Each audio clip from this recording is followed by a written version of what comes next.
Having a proper lease is essential for any business. In this video, I'll cover the major areas to look for. Let's discuss this now. The first thing is, have you done your homework? Have you found the ideal location? What research have you done? Is it the best location for your business? Have you spoken to the right people? It's very important that you do so. Location is very important. Once you've got a location, can you operate as a restaurant or that type of food establishment in that area?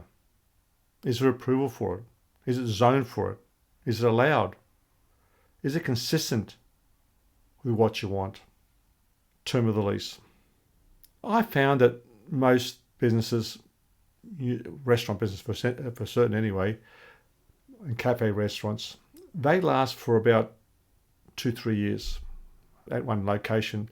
They usually, after 2-3 years, they either get much bigger and they want a bigger premises, or they want to have a break for whatever reason, 2-3 years, which means that they have to onsell to someone who's got a long enough lease. Now, how long the lease should be? I found a 4x4 lease is usually pretty good. Longer is even better. But most landlords seem to offer 3x3 leases. So if they offer a 3-year lease, a 3-year option, and you have to sell after 2-3 years, you're selling the business with only 3 years to go. And if you're selling at a rate of 2-to-1 income to sales price, it means that the buyer works the first 2 years for nothing and hopes to make a profit in the 3rd year, and then hopes to God that the landlord wants to give them a new lease at a good term to make money out of it. Most buyers shy away from it. I found they need at least 5 years. So an 4x4 year lease, 2-3 years, you've got it, then you've got a long enough period to sell it. Longer is better. Is the size big enough for what you want? Does it allow for expansion? I've seen restaurants grow at a very rapid rate, running out of room, and you find out you've got to try and lease next door. Then you've got a different landlord who's maybe more greedy or less accommodating, and then you've got to deal with 2 leases, and it becomes a real headache when it comes to selling. So you can get a larger premises than you require. Maybe there's a possibility you can subdivide half it and see you go on a shorter lease.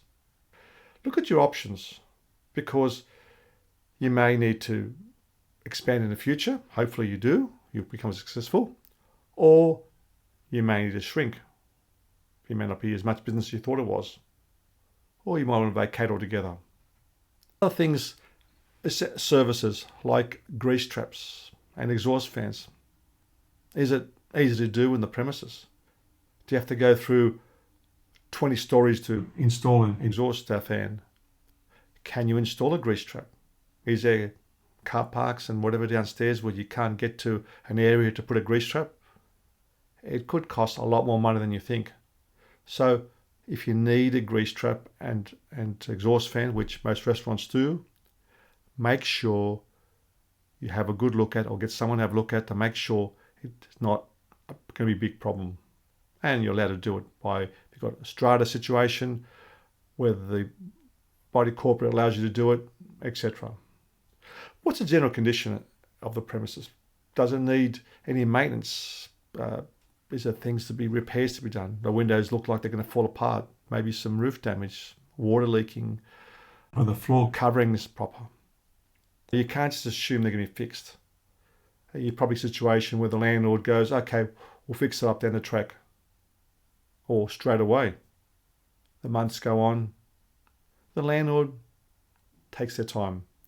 Meanwhile, you're dealing with roof leaks or water coming through the windows, or problems with the health department because of cracks in walls, etc.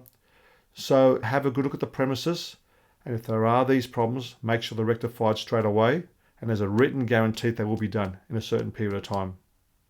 You don't want a situation where you're open to health inspections and problems with water coming in and further damage to your work, etc. What are the current rates that you're being charged? Are you paying the right amount of rent?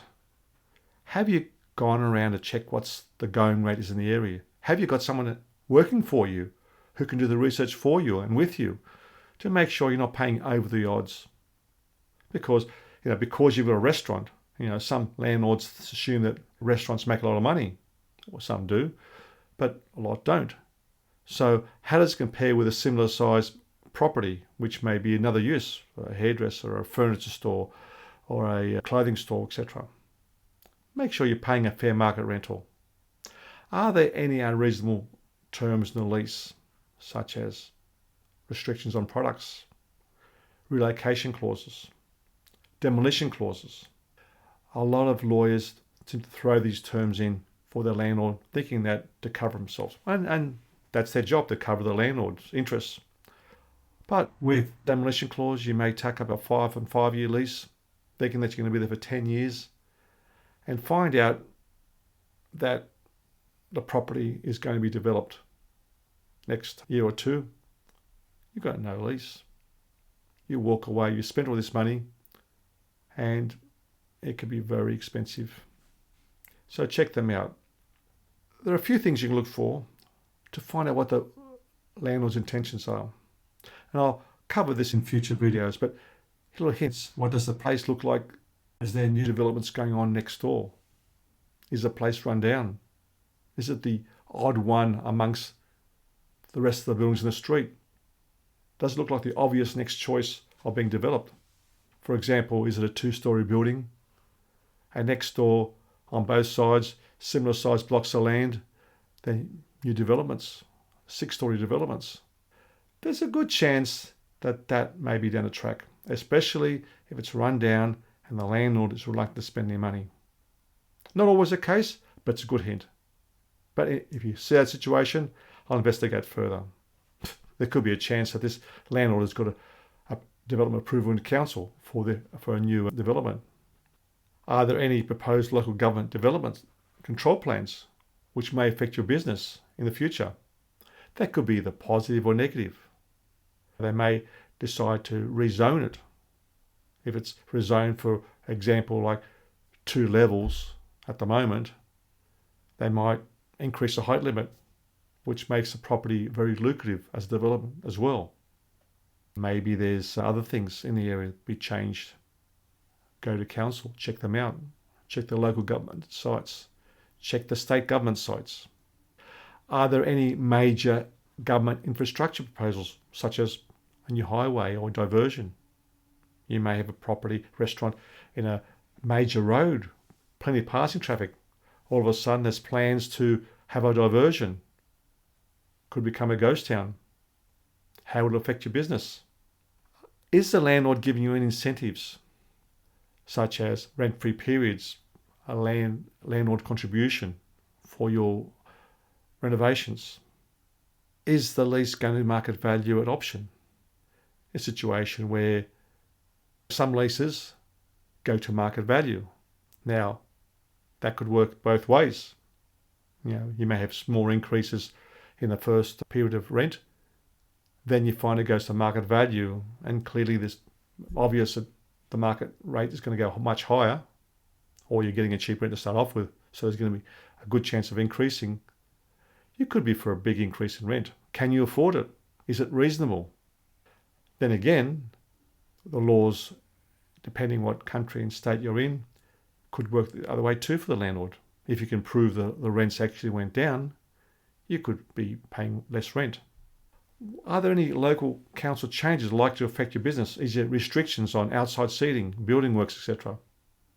You may have a lot of outside seating, and the council might say they've got a policy of reducing the outside seating. I've seen it happen. Had a restaurant which sold and had 60% of its seating outside. The new owner came in, found out the council wanted to cut it right back, lost a lot of business. It was a sale done directly between owners and there was no other parties involved. So maybe if they used a broker or someone who knew the business, a restaurant coach or consultant, they would have been aware of these changes and warned them, and consequently saved them a lot of money. be very hard to resell again with restricted seating. Is the council proactive with the local business?